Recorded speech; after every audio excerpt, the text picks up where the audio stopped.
Titanik yo'lovchilari kema aysbergga urilgandan keyin ham deyarli 2 soat davomida kemani tark etishni istamagan.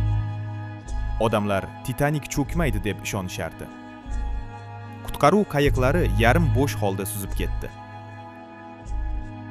Faqat oxirgi yarim soatda odamlar vahimaga tushdi, lekin endi juda kech edi. Qutqaruv qayiqlari yetarli emas, yashiringani joy yo'q, qochgani joy yo'q.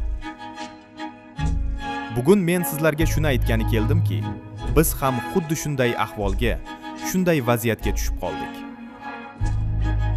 Bizning kemamiz allaqachon aysbergga urilib bo'lgan. Biz allaqachon cho'ka boshladik. O'zimiz buni sezmagan holda.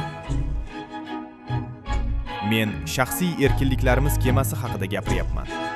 Shaxsiy erkinliklar butun dunyoda yemirilmoqda. Deyarli istisnosiz.